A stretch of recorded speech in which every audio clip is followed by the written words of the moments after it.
recebe guarda-estação e vários tipos de resíduos. Você pode reutilizar. Fala pessoal, tudo bem? Estamos em mais um episódio da série da Brecon, onde a gente vai tratar sobre gestão de resíduos. Lembrando que é um esquenta para o Encontro Nacional das Usinas 2025. E hoje eu estou bem feliz de estar aqui porque é um exemplo de ATT, é um case, um modelo de sucesso no que se refere à triagem e ATT. E a gente vai falar desse ator tão importante que é a área de transbordo e triagem, um ator tão importante para a gestão dos resíduos, tanto por uma questão logística, quanto por uma questão para viabilizar a reciclagem dos resíduos. Então, bem-vindo Liz, bem-vindo Léo, que são da ATT Multilix. Obrigada pelo convite, Rafa. A gente também está feliz de estar aqui contigo.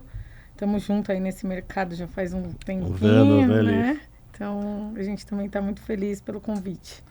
É isso, é um prazer estar aqui. Já não é a primeira vez, né, Rafa? O Léo já virou virou rotina estar participando aqui dos eventos, Léo. Obrigado, Léo. Valeu. Tenho participado bastante aí até desse movimento aí dos transportadores com vocês. E é um prazer estar aqui para bater esse papo com vocês. Esse movimento do transportador que o Léo comentou, nós criamos em 2019, nessa primeira reunião, a Multilix está presente em todas. Na primeira reunião de 2019, o Sérgio estava lá, ali. Verdade. E é um movimento importante porque a gente busca valorizar o mercado e a gente sabe que o transportador é um dos elos principais ali que linka a geradora à destinação final. Apesar do trabalho dele ser transportar, ele acaba fazendo a gestão dos resíduos. Por isso que é tão importante a valorização desse ator. Mas hoje a gente está aqui para falar de um ator também extremamente importante, que são as áreas de transbordo e triagem. E, Liz, como é que vocês entraram nesse setor de destinação do RCD? Eu sei que também vocês começaram lá Multilix com transporte e tal. Como que foi o insight ali para falar, preciso de uma destinação? E hoje vocês são um exemplo em destinação, principalmente por causa da UTM, né? Sim, unidade de triagem mecanizada.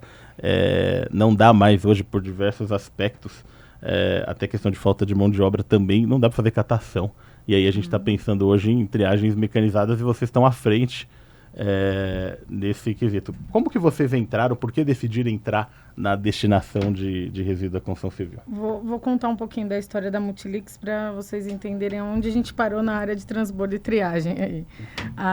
O Sérgio começou em 2001 como transportador e aí ele descarregava numa ATT conhecida na época, lá em Guarulhos mesmo, próximo de onde a gente fica, inclusive. E ele ficou 2 anos ali rodando para descarregar e ele via que era bem difícil a comunicação e só tinha eles, também você não tinha um poder de escolha de destinar em outro lugar.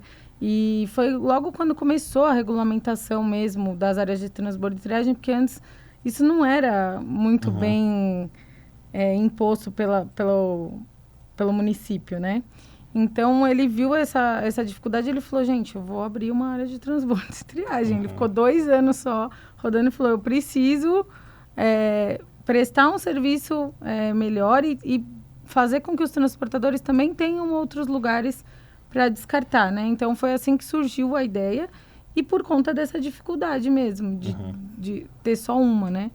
Então, em 2003, a gente abriu a ATT Multilix. 3 anos depois da transportadora. 2 anos depois da transportadora. 2001 para 2003. 2 anos depois já abriram a Multilix. E onde está até hoje? Onde estamos até hoje. A gente vai para 25 anos de mercado aí, de transportador e ATT.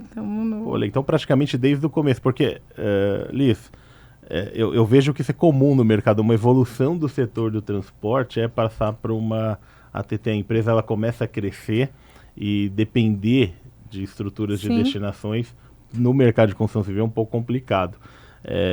Eu acho que quase toda TT começa assim, né? Começa como transportador, vê essa necessidade, né, de ter um local de destinação, e eu acho que muito pela ânsia também de você reduzir custo operacional, e eu acho que talvez até por uma falta de conhecimento, tem muito aventureiro também, que acha que é muito simples, né? Vou abrir uma ATT, vou ter uma área ali para poder fazer a destinação, carrego o resíduo ali, mando tudo para aterro, e o que sobrar eu coloco no bolso. Só que o problema é que, será que sobra? Esse é o problema, mas... Ou se é que sobra, da onde que está sobrando, eu vejo uma confusão nos negócios. Sim. E na nossa conversa lá nas reuniões mensais do movimento, uma coisa me chamou a atenção. Vocês comentaram sobre, falou, olha, cada um aqui é um negócio. Sim, a gente vê tem cada um. centros de custos diferentes, nós encaramos como um negócio diferente. Porque se a gente não ter essa visão, como você corrige ou como você cresce sem saber de onde está dando lucro ou dando prejuízo? E você falou a maior parte das ATTs vem de uma evolução do transportador. Sim. Só que a maior parte das ATTs também encara tudo como uma coisa só e fica meio perdido. Acho que no movimento de valorização a gente fala muito bastante sobre em dividir separar, isso, né? em separar as coisas. E como você falou em questão de custo, acho que um dos motivos de criar é redução de custo, Léo. Vocês acham que a caçamba seria lucrativa hoje, pensando no mercado da forma que está e pensando em uma evolução do mercado, tal, vocês podem comentar até os dois cenários, mas você acha que seria lucrativo uma caçamba hoje sem ATT? Se a empresa não tem ATT, seria lucrativo? O que vocês acham? Eu acredito que... Eu não sei se é um negócio sustentável, né? Porque o que a gente enxerga hoje...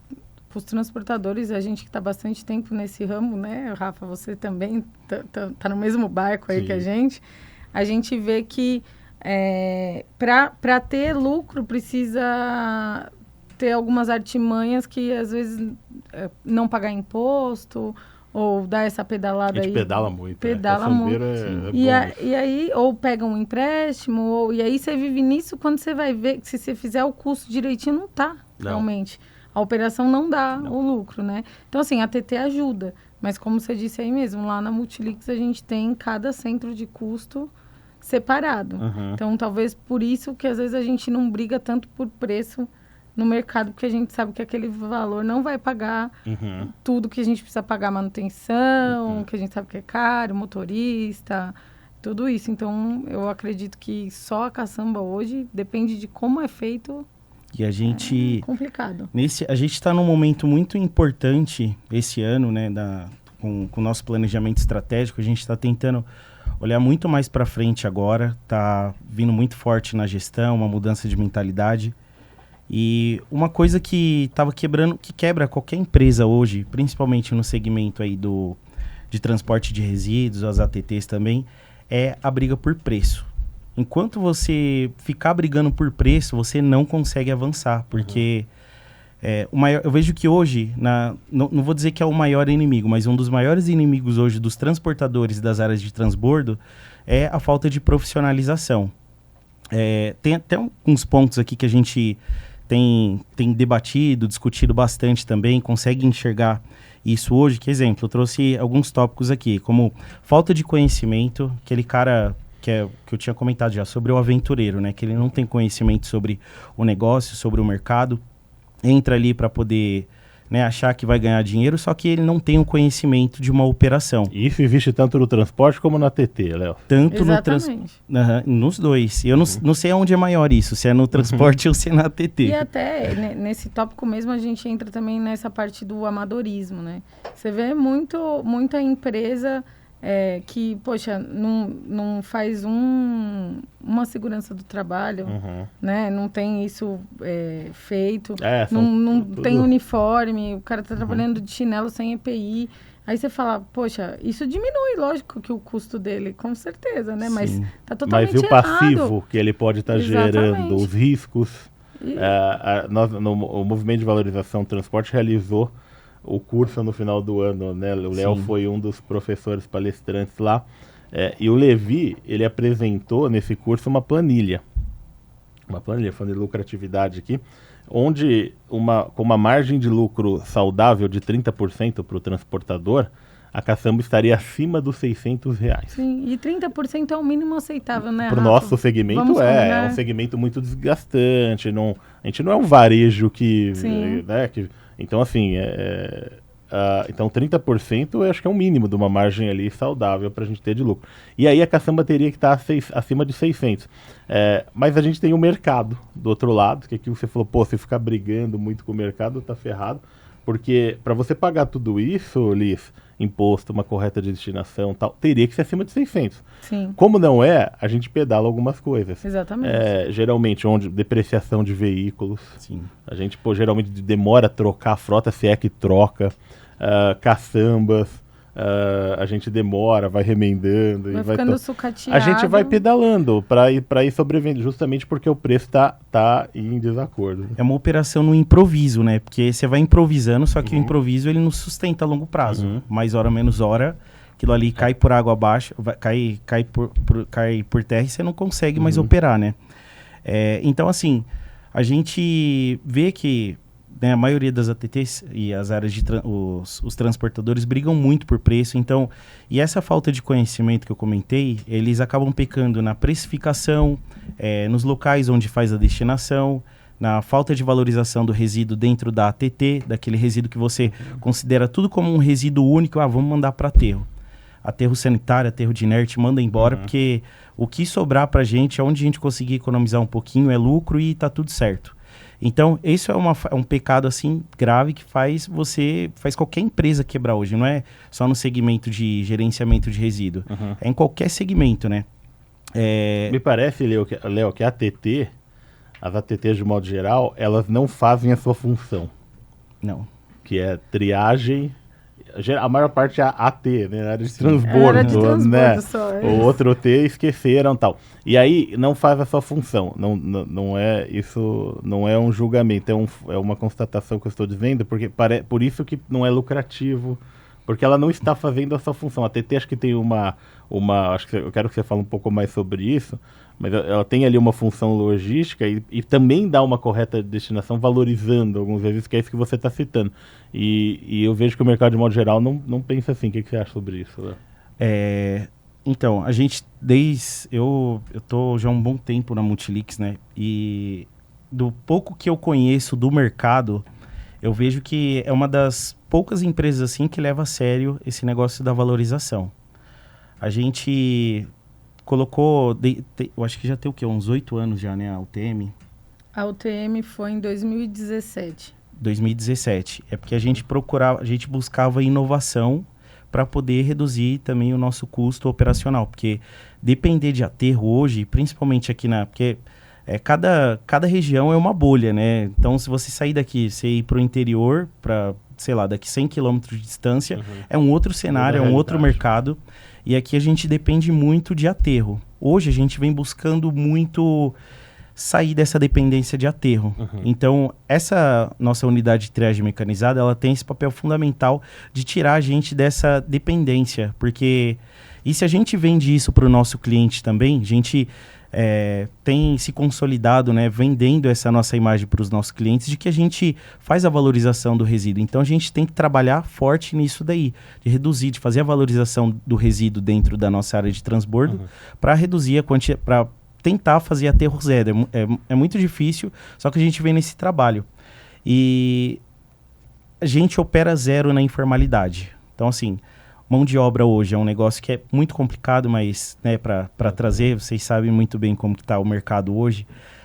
Tem que ter pessoal para poder tocar lá a operação, EPI também, que é um negócio que hoje a gente chega em qualquer operação, aí, tanto para transportador quanto para ATT, não tem EPI. Outra coisa que a gente comentou também sobre imposto, né? O imposto, carga tributária hoje vem muito pesado sobre a gente também. Então, para a gente sair da informalidade é muito caro para a gente operar com zero informalidade. Então, assim, é um mercado que acaba sendo até um pouco duro com a gente, né? Só que eu acho que quem está no mercado aí, empreendedor, todo mundo sabe dessas dificuldades aí. Então, a gente tem que estar o tempo inteiro trabalhando para poder se desvencilhar disso daí, né? Dessas amarras e trabalhar para conseguir fazer o negócio dar certo. Por isso que a gente está forte nesse movimento de valorização, né, Rafa? Participou, legal. O Multilix tem participação lá, tudo mensal, e estão fazendo uma contribuição imensa para esse movimento. A gente sabe que é um movimento, né, Liz, que vai um tempo, mas é um começo, eu acho. Sim, que... trabalho de formiguinha, né? Pois é, a gente, mais uma vez, aí convidar todos para o Encontro Nacional das Usinas 2025. É um evento que está acontecendo a cada 2 anos, o último foi 2023, 2025. No ano passado a gente teve um encontro, o seminário do setor de transporte, qual vocês participaram.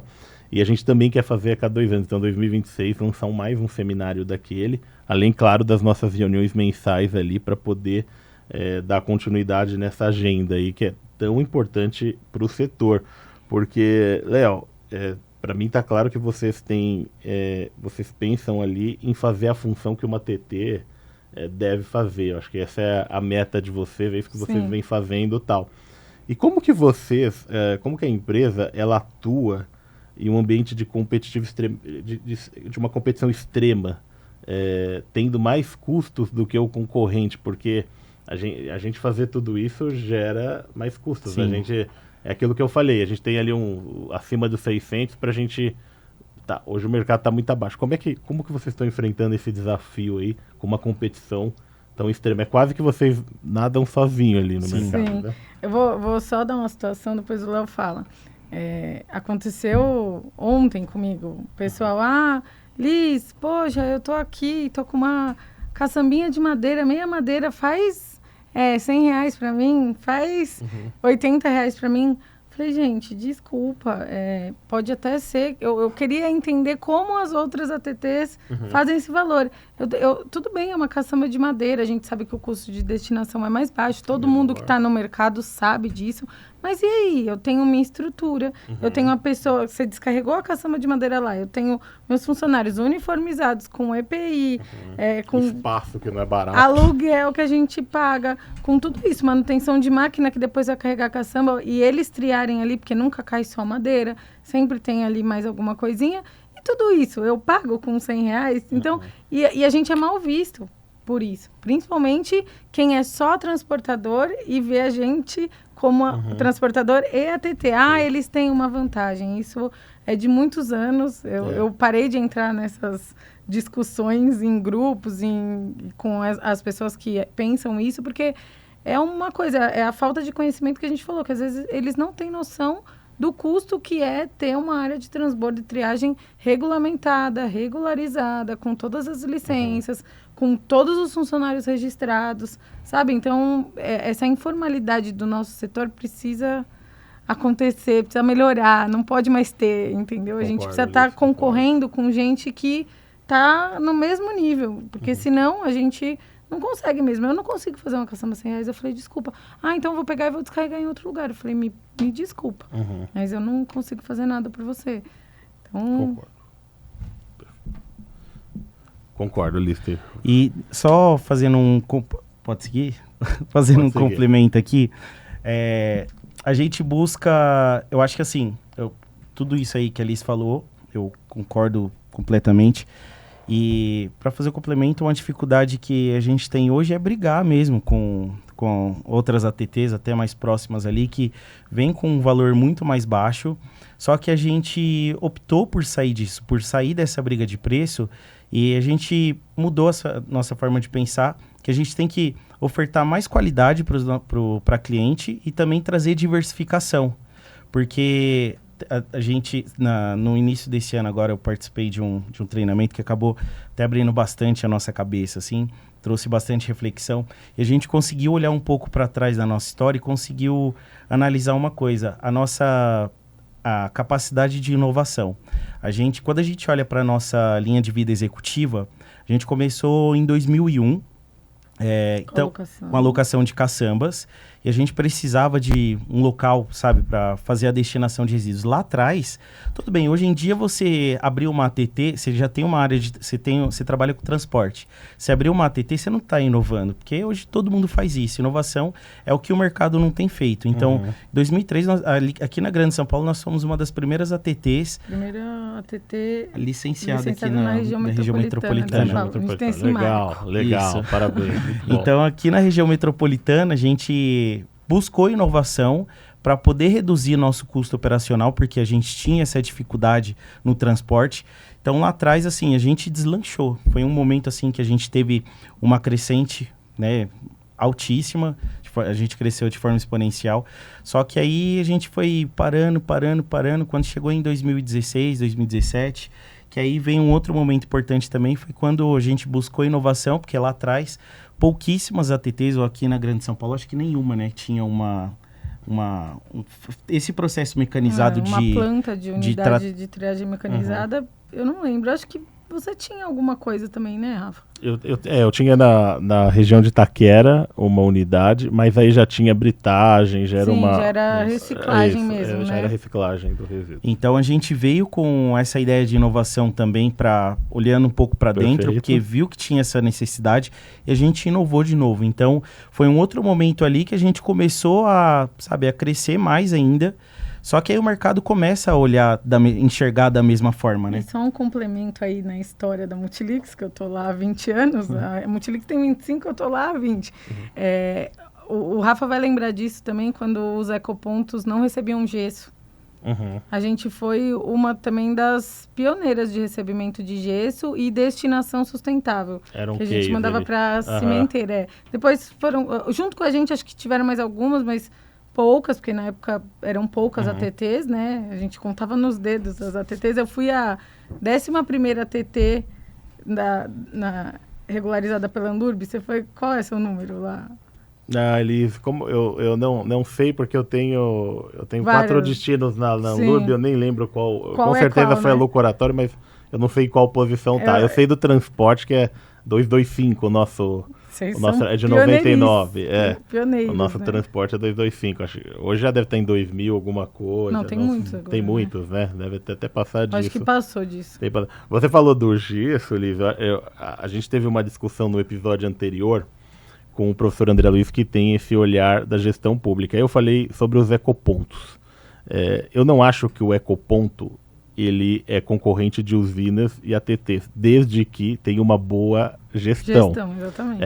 E aí eu dei um exemplo para ele. Eu falei, olha, me parece que na prática os ecopontos eles só recebem de gesseiros, marceneiros, grandes geradores que deveriam, inclusive para ser licenciados, deveriam ter seu plano de gerenciamento de resíduos, está enviando isso para uma empresa privada. Sim. E a gente sabe, me parece que o ecoponto está um pouco desvirtuado, ele está recebendo o que não deveria, e aquele pequeno gerador, por falta de cultura, descarrega às vezes, vai lá, né? Nem chega lá, descarrega nas praças, etc. Sim. E tal. Então, eu deixei aqui minha observação no episódio anterior falando que ecoponto tem que ter numa cidade que faz a sua correta gestão dos resíduos da construção civil, que é tão importante para o nosso segmento. Sim. Ter uma cidade que faz a correta, boas legislações. Eu acho que o ecoponto ele é essencial, mas desde que fazendo o seu papel. Você vê que nem o papel do nem o ecoponto no nosso mercado, ele acaba fazendo o seu papel, porque ele não recebe daquele pequeno gerador por uma questão de educação ambiental e outras questões, e ele acaba recebendo de gesseiro, marceneiros, que é errado. É errado. Certeza, Desperdício de dinheiro público aí. Isso deveria estar os gesseiros contratando caçambas. Eu ia falar isso, caçamba, indo pelo menos, né? Exatamente. Eles vão fracionando, né, para poder fazer destinação. Porque, veja, eu acho que você falou do gesso, então vamos citar o exemplo do gesso. O gesseiro não teria nenhum problema, ele fez uma reforma aqui, eu quebrei algumas coisas, sobrou alguma coisa dessa casa, levar até o ecoponto isso.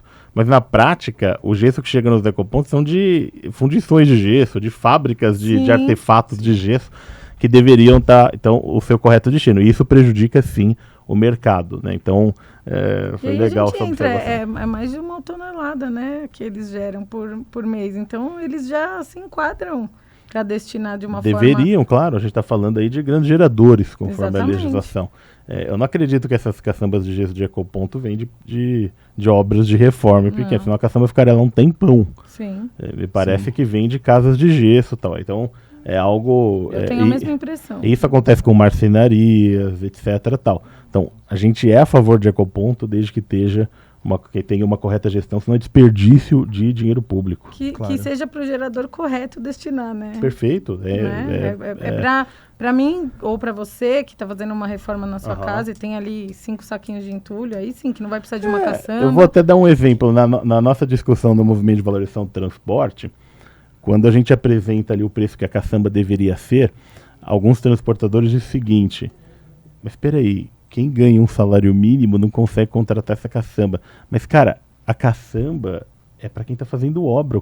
A caçamba é o mais barato da obra. Exatamente. E o cara não tá gastando um salário Não mínimo é para quem fazer ganha um salário mínimo. uma pequena obra, né? Eu já vi comentários dizendo assim, olha, nesse surto de dengue, com a caçamba nesse preço, o cara não vai conseguir limpar o seu quintal. Para isso tem um ecoponto. Eu ia falar isso.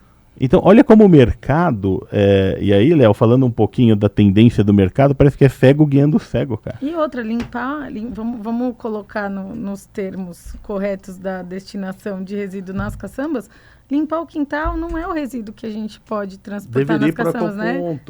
Deveria ir pro ecoponto. Porque não é resíduo da construção civil. A gente tava até batendo um papo sobre isso, sobre o papel do transportador, além da ATT, né? Mas principalmente do transportador que tem um contato direto com o cliente, de ser o educador também do gerador do resíduo, conscientizar ele, porque nem entrando muito nessa discussão, né, do tipo, é muito caro o preço da caçamba, enfim, o cara falar, porque é quase o valor de um salário mínimo aí para você contratar 2, 3 caçambas, só que assim, a gente estava entrando num outro ponto sobre ele entender o papel dele na destinação do resíduo, que ele é o responsável, se ele está contratando o transportador do resíduo, ele é o responsável pelo entulho que ele gera, e a Brecon ela traz bastante isso, né? Sim.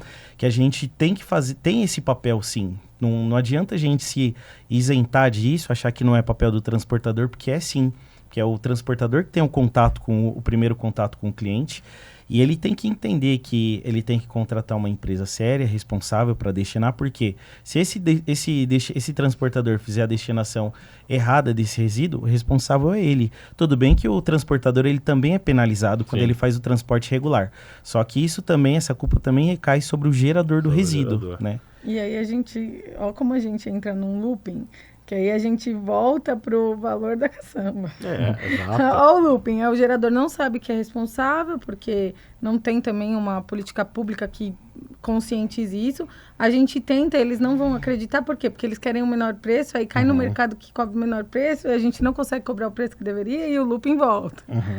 Não, eu fiz uma pesquisa ali com um perfil de gerador que ele não é o pequeno gerador conforme a legislação, que fala até 1 metro cúbico por dia, não se enquadra ali, ele é mais do que isso, mas ele também não é um grande canteiro de obra, porque os grandes canteiros de obra hoje sabem da sua responsabilidade. O que acontece é que eles aproveitam um mercado desvalorizado. Sim. E está muito bom para eles. Assim, né? Com certeza. Inclusive, a maior parte dos canteiros não fazem gestão de resíduo porque é barato. Destinar é barato. A partir da hora que a partir da hora que o preço sobe, depois acho que vale a pena a gente conversar um pouco sobre isso, mas a partir da hora que o preço sobe, eu acho que vai ter uma tendência a começarem a fazer gestão de resíduos, segregar melhor, gerar até menos, inclusive. Sim. Aí o pessoal fala, Rafa, mas peraí, gerar menos é ruim para o mercado? Eu não sei, porque é um mercado que a gente trabalha muito e ganha pouco. Sim. A gente trabalha demais nesse mercado. A logística é ingrata. A Brecon, ela faz vídeos, tanto fizeram na Multileague, fizeram na Rafa, sobre operação de caçambas. E aí, é claro, a gente está fazendo uma diretiva, falando, olha, assim que se deve para evitar acidentes, evitar diversas situações. E aí tem pessoal que comenta, fala, até parece que é assim, e não é mesmo. Mas por quê? Porque o resíduo industrial, vamos fazer um comparativo com o Primo Rico que a gente tem, do resíduo industrial. O caminhão deles fazem lá uma viagem de manhã, uma tarde. Sim. Dá para o cara enlonar, dá para o cara tal. O resíduo da construção civil, a gente tem que fazer 5 viagens com o caminhão nesse trânsito louco. Não dá tempo, né? Não, para ver se sobra alguma coisa. Sim. Então o problema está no preço. Então quando falam, olha, conforme o preço sobe, vai forçar grandes geradores a gerar menos resíduo, eu concordo, mas isso não é ruim. Sim. O nosso segmento hoje é uma loucura e sem margem de lucro. Não, só fazendo um complemento sobre isso daí. Eu acho que quando a gente faz, até recentemente a gente estava fazendo o nosso planejamento estratégico, a gente foi fazer aquela análise, a SWOT lá, para ver as ameaças externas e as internas. quando a gente olha para as ameaças, e a gente vê muito o transportador, a área de transbordo reclamar, assim, você não vê o cara falar que, porque eu tô precisando inovar, eu não consigo inovar, você não vê ele falando que, tenho falta de conhecimento, eu preciso adquirir um pouco mais de conhecimento, eu tô com descontrole das minhas despesas, tá muito difícil eu controlar isso. O cara vai falar sobre tudo aquilo que ele não tem dificuldade de controlar hoje, exemplo, falta de local para destinação, que é um problema muito grande, falta de conscientização lá do gerador do resíduo, a falta de consciência em geral do mercado, né, sobre a precificação, sobre falta de conhecimento. Só que tudo aquilo que ele tem capacidade de controlar, que são aquelas ameaças internas, ele não controla, que é o quê? Que é ausência de planejamento, que é essa falta de profissionalização, né? Ausência de planejamento, falta de conhecimento, ausência de inovação, falta de capital de giro por causa do descontrole das despesas, informalidade, equipe sem comprometimento e despreza as mudanças de mercado também. Então, assim, precisa ter essa conscientização que antes de você olhar para fora, você tem que olhar para dentro, porque não adianta você querer entrar no mercado sem você ter conhecimento, sem você ter uma capacidade técnica de analisar tudo que você tem de receita, tudo que você tem de despesa. E assim, não vai dar certo, você não vai para frente, não é o mercado que é ruim com você, é você que tem sido ruim consigo mesmo. Então, precisa ter essa conscientização dos transportadores, né? Não é, porque o governo é malvado, o governo faz maldade com a gente, o gerador não tem consciência, olha lá o que ele tem feito, tá enchendo a nossa caçamba lá, colocando até a borda. Porque eu não tenho um local para poder fazer destinação, hoje tá tão complicado. Só que o problema maior não é esse, o problema maior é olhar para si mesmo. A gente tem que brigar sim, eu acredito, né, que por políticas públicas melhores para o nosso setor, né? A gente é muito conformado, né? Faz muito tempo que entrou nisso, é conformado, é assim, pronto. Mas se é assim, pronto, e a gente sabe que talvez vai levar um tempo para mudar, e isso vai ter que ser em conjunto com a nossa postura diante disso, a gente tem que ver os meios que a gente tem para fazer do jeito que tá e lutando para mudar, né? Então, se não, sai do mercado, vai procurar outra coisa para fazer, vai vender coco na praia, não sei. Perfeito. Olis,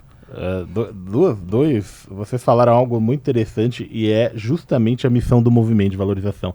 Você sabe que o movimento, Léo, pegando um gancho nisso que você falou, ele é um movimento que não agrada muita gente. Porque a gente toca nessa ferida aí, cara. A gente viu pela aderência. Não agrada. Eles querem continuar terceirizando os problemas. Sim. E o nosso setor terceiriza tanto que nessas discussões com órgãos públicos que são importantes para o setor, não é nós que fazemos. Exatamente. Claro. É o Sindicato da Construção. Então, assim, a gente terceiriza muito as nossas culpas e tal. E, Liz, perfeito. Eu acho que nessa série de podcasts, essa série de episódios que a gente está lançando agora, nós vamos falar com pelo menos 3 órgãos públicos ali, representantes da UTT, do ABC, da CETES. Vamos falar com esse pessoal, porque é importante debater isso com eles. Sim. E falar sobre melhorias. Seja, eles precisam ter uma legislação melhor, incentivos à compra de agregados reciclados, tem muita coisa para conversar. O nosso setor não conversa. Não. O nosso setor fica lá reclamando, sabe? E Léo, e o movimento é isso, o movimento é justamente isso, é tocar nessa ferida. A gente tem muitas possibilidades de melhorar dentro de casa e já vai dar um reflexo enorme no setor. Sim. E por isso que eu fico feliz na participação de vocês no movimento. Vocês são a chave ali no movimento, porque essa consciência é exatamente o que o movimento precisa. Ali. Eu acho, Rafa, que essa troca e esse movimento ele é extremamente importante porque a gente consegue debater essas ideias, porque é o que você falou, a gente terceiriza os nossos problemas, deixa outros segmentos tomar conta, exemplo, eu vou colocar ali o Sinduscom brigar por nós não faz sentido. Nem sentido. A gente também tem que ter conversas com o Sinduscom. Exatamente, como eu tenho, etc. Tal, são nossos clientes. Sim. Mas as nossas dores, ninguém melhor do que nós para conhecer. Ninguém é melhor do que nós. A gente não deve terceirizar esses problemas. A gente tem que tomar a rédea ali dos problemas, né? E falar, não, vamos... Mas a gente terceiriza tudo, Léo. É o que você falou. A gente culpa o governo, culpa o sindicato. Eu não tenho... Deveria ter um buraco Sim. O comodismo é o lema do nosso movimento, né? O comodismo destrói. Sim. A gente tem que ir avançando. Se a gente hoje tivesse um buraco onde pudesse descarregar tudo, a gente estava pior ainda. Sim. Com certeza. A gente estava pior ainda, não estaria pagando os custos. Então, assim, a gente terceiriza tudo, inclusive essas discussões importantes, como a Alice comentou. Mas eu acho que esse movimento está sendo importante. Eu acho que o evento do ano passado foi um marco. Eu vi dessa forma. Estou 25 anos aqui e nunca teve algo que foi assim, tão esclarecedor e tão assim, inovador no nosso ramo. Tanto que quem não quis talvez participar ali, ou com quem não botava uma fé no que a gente estava fazendo, quando viu acontecer, falou, caramba, eles fizeram acontecer. Então, é por isso que eu acho que a gente não tem que parar, tem que dar a mão mesmo, pegar quem é compatível com esse tipo de pensamento, porque vai ser onde a gente vai começar a melhorar as coisas. Acho que no curso mesmo, né, que vocês ministraram aí, eu acredito que tenha gente que tenha visto mais dessa forma agora, sabe? Eu acho que foi importante também por isso, de quem tá lá fazendo falar, pô, mas espera aí, é verdade, né? A gente precisa ir por esse caminho, porque senão daqui a pouco não vai ter mais saída. Olívia, eu percebo que o movimento ele vai inspirando também. Sim. Você pega, por exemplo, essa base que eu falei, R$600, já tem gente falando, pô, existe ali o mínimo para a gente trabalhar sem pedalar. Você vê pessoas até de fora do movimento, até que já estão pegando uma ideia ou outra, estão batendo bastante na tecla da responsabilidade do resíduo ser do gerador, o papel dele é transportar, com oportunidade de fazer gestão. Então acho que o movimento ele já está gerando frutos. Claro que é um trabalho longo. Com certeza, é uma construção, né? A Brecon tem 14 anos, começou assim e hoje ela trouxe muitas mudanças para o setor, inclusive tem a qualidade, a Brecon, tem muito programa legal. Eu acho que o movimento também tem uma tendência a ter evolução. E aí, para quem ainda não sabe bem do que a gente está falando, é o movimento de valorização do transporte. Todos os meses a gente tem reunião na sede da Brecon. Começaram também a ter reuniões híbridas e a gente participa, todo transportador a participar desse movimento. A gente nesse momento está discutindo a agenda de 2025. O próximo seminário está previsto para 2026, mas ainda esse ano teremos alguns cursos, ainda esse ano teremos, todo mês, daremos a partir de março, agora continuaremos as nossas reuniões, e é um movimento extremamente importante para mudar um mercado que hoje a gente sofre muito, que acho que foi essa pergunta de como a gente consegue atuar num mercado com uma competição extrema, né? Sim. Acho que tem lá o fator público, que a gente concorre também com descarte regular, ponto viciado, que é um problema, e tem a própria empresa do mercado que ainda está engatinhando, né? Tem muito que evoluir. Eu acho que a Brecon ela vem tendo um papel importante para trazer um pouco mais de aderência para esse movimento, porque assim, eu não estive presente, mas eu soube, né, que já tiveram outras tentativas, só que acabou não dando certo, porque eu acho que muito por essa informalidade, falta de profissionalização, falta de olhar um pouco para dentro também, as pessoas enxergavam que o problema era outro e não o que a Brecon também tem trazido para o debate, né? Esse movimento ele foi extremamente importante porque foi possível ter trocas, né? Porque você vê, tiveram quantos transportadores ali, quantas ATTs que estiveram juntas para poder bater papo e ver que o problema de todos é o mesmo, não é? Porque o que você vive ali é o que você vive e a outra ATT, o outro transportador não passa por aquele problema. Eu cheguei a ver caso, e até você perguntou sobre, porque no transporte ele consegue ser mais lucrativo do que a ATT. Exemplo, eu consegui identificar e ver que tem ATT que também faz o transporte, que acaba utilizando o transporte, a empresa de transporte, porque a Multilix a gente separa, né, o centro de custo. O que é transporte é uma empresa e a área de transbordo é outra empresa. E a venda de agregado é uma outra empresa. Legal. E a gente busca, assim, nos três centros de custos ali, ter lucro, porque se não tiver lucro não faz sentido, é uma ONG, né? Porque o que a gente faz ali, se não tiver lucro, é uma ONG, que a gente está fazendo bem para o meio ambiente, está reciclando o resíduo ali, está fazendo a destinação correta, não está mandando para aterro. Então, a nossa ideia não é essa. A gente é uma empresa, a gente tem que trazer lucro. Então, assim, com essa troca, a gente conseguiu identificar que tem empresa que não separa, é tudo uma coisa só, e a parte que deveria ser uma empresa de transporte, na verdade, é uma ferramenta ou uma muleta ali para trazer resíduo para a ATT, que a ATT, ele enxerga como a ATT, que é a galinha dos ovos de ouro, que é o que vai trazer rentabilidade para ele. E não pode ser assim. Não pode. Eu acho, Léo. E nem é, né, Rafa? Não é. Pois é. Né, O que eu acho que a TT foi mais uma pedalada do transporte. Sabe, não? Na maior parte das vezes, eu criei por uma pedalada. Pô, Sim. Preciso, pra mim continuar indo, pra mim ter não fôlego. Depende de mais ninguém. Eu criei uma TT aqui e tal. Aí o que acontece é que um dia a conta chega ali, cara. Essas pedaladas vai chegar. Sim. A conta, cara. E todos nós no mercado fazemos porque, quando eu digo fazemos, não paga imposto, não é isso que eu tô falando. Né? Mas, por exemplo, frota própria com veículo novo. Difícil. Bem difícil manter. Sim. Difícil manter. Porque a gente não coloca o custo da depreciação. Sim. Não coloca sequer o custo da depreciação das caçambas. E você até falou isso no curso também, né? Você até falou isso no curso também. Porque é algo que chama muita atenção. Se você pegar o quanto custa uma caçamba por locação, é um valor expressivo.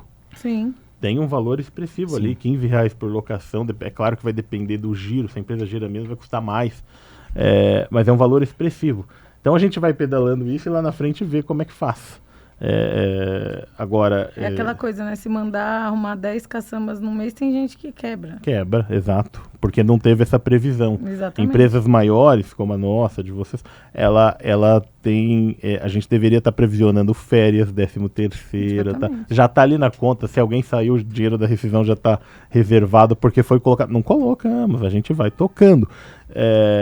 Eu bato bastante nessa tecla, porque quando a gente apresenta o preço que deveria ser, o pessoal fala, como é que vocês estão trabalhando dessa forma? Desse jeito. Exatamente. E ainda tem um outro ponto, ó, porque você vê, a gente tá no mercado, dentro da nossa TT, além dos resíduos da Multilix, a gente recebe também os resíduos de terceiros, né?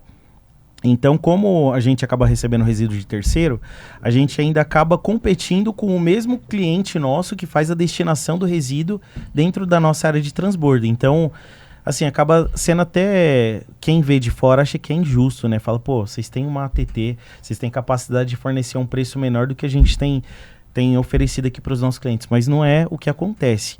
Ainda assim, tendo uma ATT, a gente...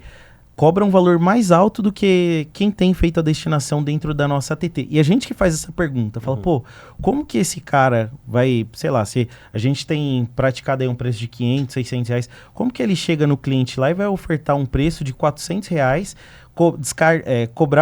pagar o que ele paga dentro da nossa ATT e consegue ter lucro? Então, assim, a gente, no nosso papel, se for para ver da forma como os transportadores enxergam hoje, até com um pouco de descontrole, assim, sem conseguir separar as contas, a gente conseguiria ter muito mais lucro do que a gente tem. Só que a gente não consegue enxergar dessa forma, porque a gente, tentando sair da informalidade, põe todos os custos ali, que é o que você falou, que é a depreciação do veículo, é o EPI, é a documentação correta, o imposto. Então, a nossa... Até a gente tem que ter ali provisionado uma ação trabalhista. Total. Que acontece, é isso. Isso é outro fator que quebra muita empresa pequena. Que aí roda com o cara sem registro, o cara se machuca, sei lá, sofre um acidente, e aí? O que você vai fazer, né? Quebra a sua empresa. Nada disso está embutido no preço da caçamba hoje. É por isso que o mercado está como está. Assim, a gente tem muitas dificuldades. Claro, a dificuldade não é uma exclusividade do nosso setor, mas a gente cobra muito abaixo. O nosso preço, o preço ideal deveria ser o equilíbrio entre todos os custos. E o nosso mercado está muito abaixo do que deveria ser, e uma forma de sobrevivência vamos tocando. E, inclusive, eu acho que muitas ATTs foram criadas nessa, vou criar aqui como uma válvula de escape. Sim. Né? Sim. Então, mas só voltando um pouquinho sobre essa troca, né, que a ATT, que a Brecon vem trazendo, quando proporciona um evento desse tipo, ou até mesmo esses encontros. O Levi, bati um papo com ele até no curso lá, ele falou... como que é que eu esqueci o nome do termo, eu acho que falei isso com você também, que a gente não tem...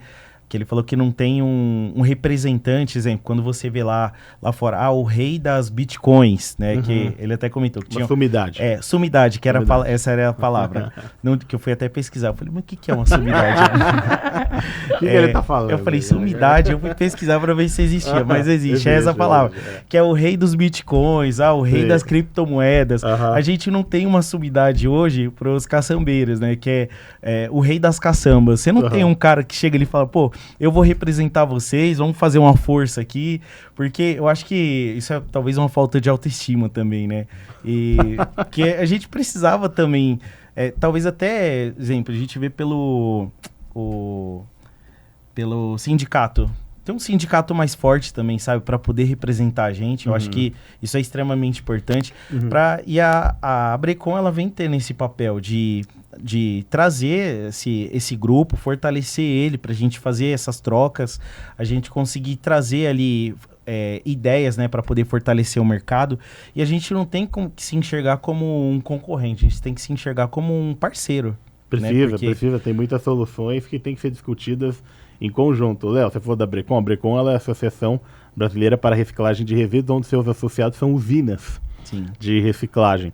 O setor de movimento de transporte nasceu dentro da Brecon também por um motivo. A gente entendeu que as usinas sofrem muito porque o setor de transporte, toda a cadeia é um problema. Sim.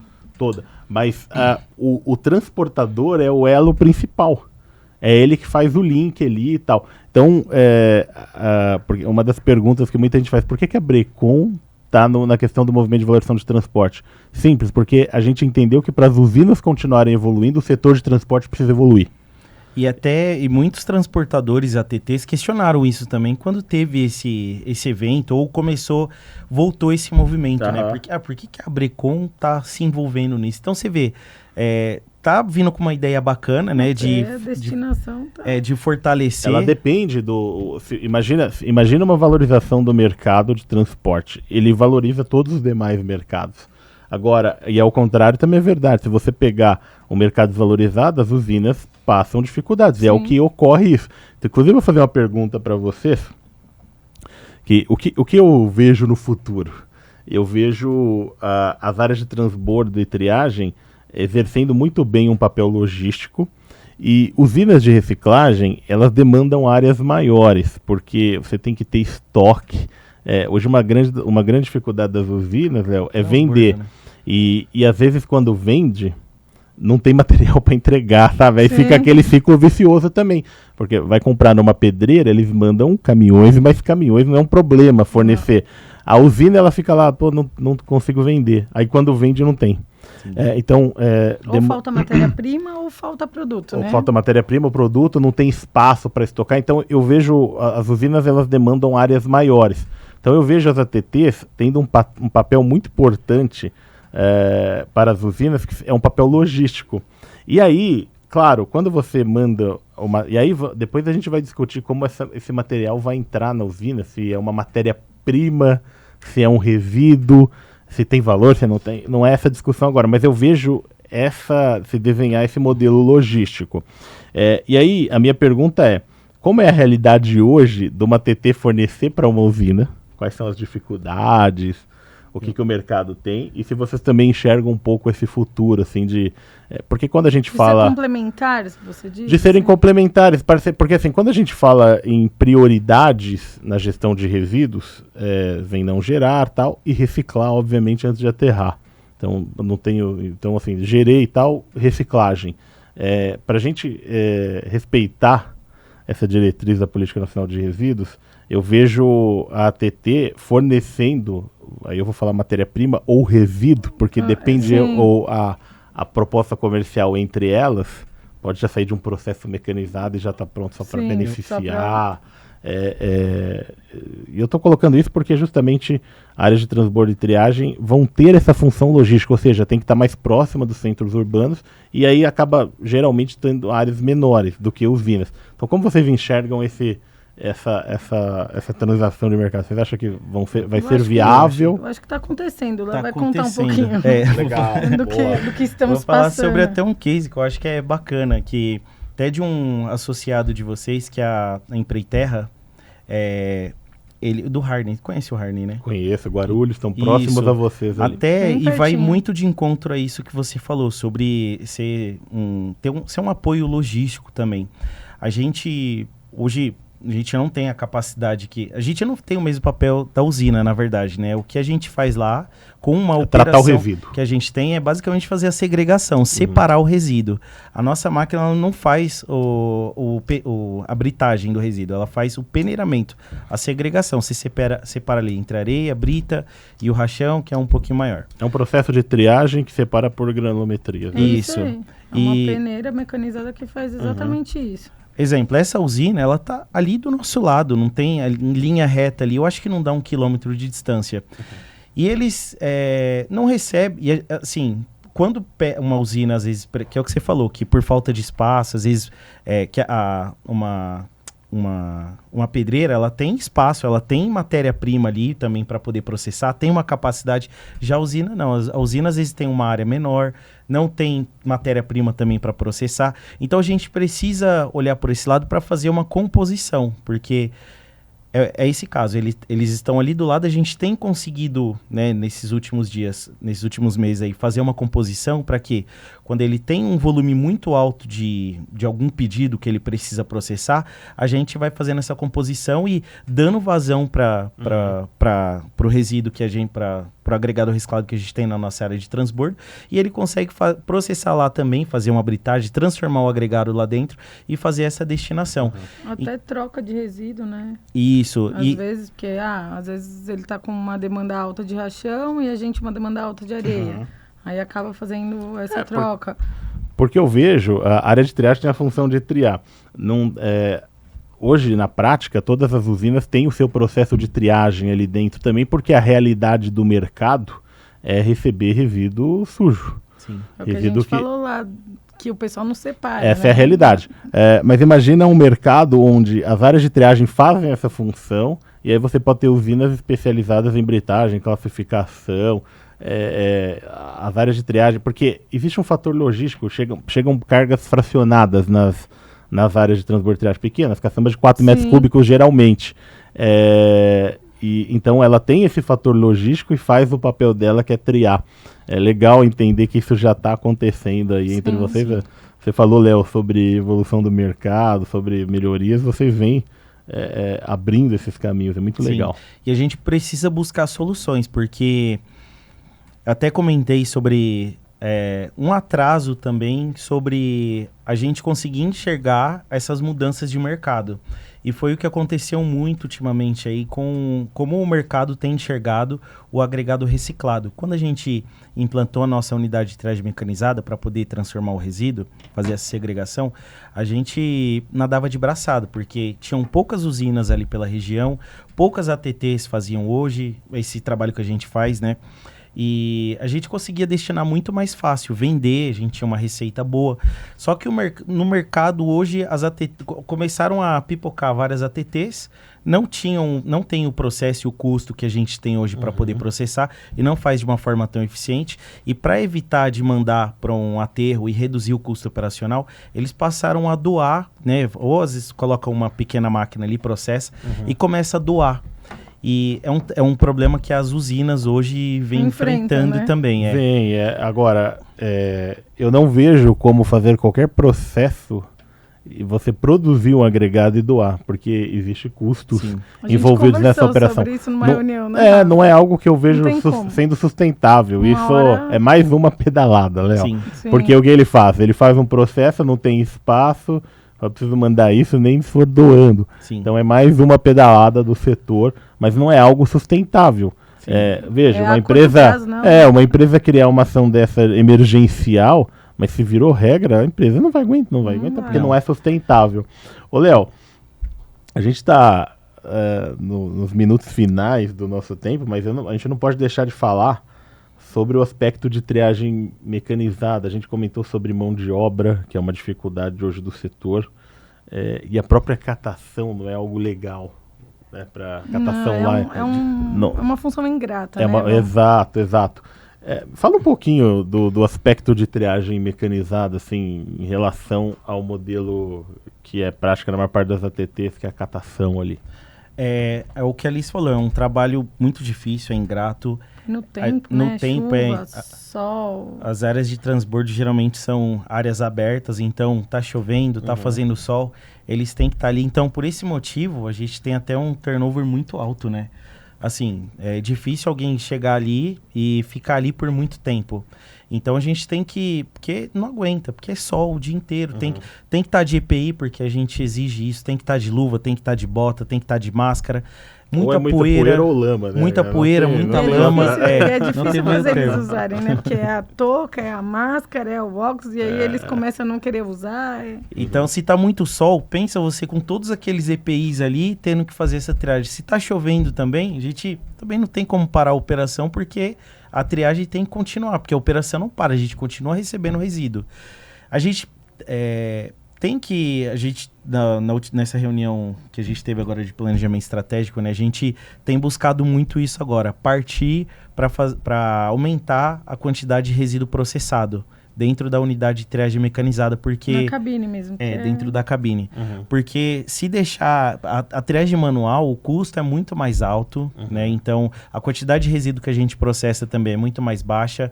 A eficiência também vai lá para baixo. Então, a nossa ideia hoje, e eu acho que o mercado tem que olhar por esse lado, é mecanizar todo o processo.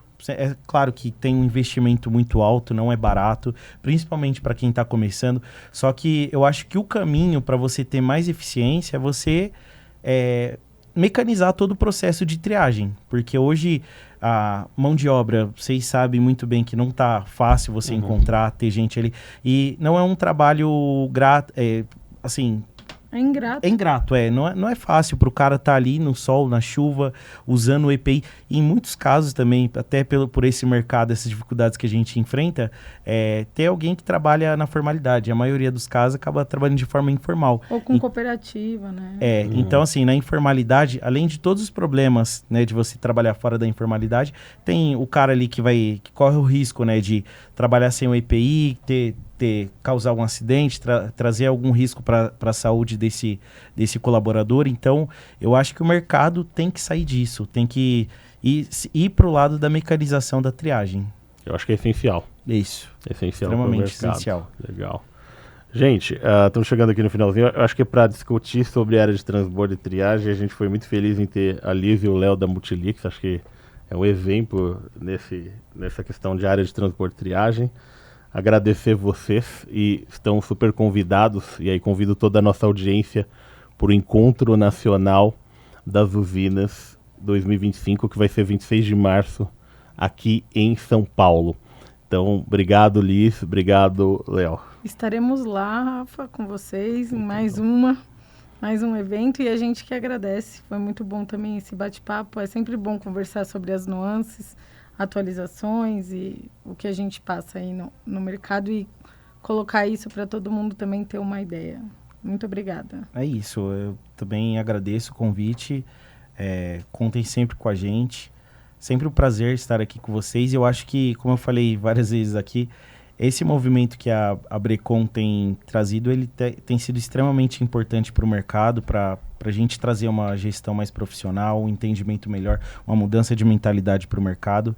Então, eu acho que esse é o caminho, e é algo que você sempre fala, Rafa, é um trabalho de formiguinha, né? Não adianta a gente achar que começando esse movimento aí, a gente já vai ter resultados concretos de uma forma assim, muito rápida e exponencial, vai mudar muita coisa. Não, vai ser... Esse trabalho, ele é lento mesmo, para ter essa mudança de mentalidade, para o mercado mudar. Então, parabenizo vocês e contem com a gente para estar junto aí, para trazer, né, mais empresas aí para esse movimento. Mais um ano construindo. Valeu, Léo, valeu, Liz, tamo junto e obrigado. Pessoal, vamos ter novos episódios ainda nessa série, vamos falar com fabricantes de equipamentos que traz peneiras, traz outros equipamentos que também, além de ser um essencial para as usinas, também para a área de triagem. Então vamos juntos, pessoal, até mais.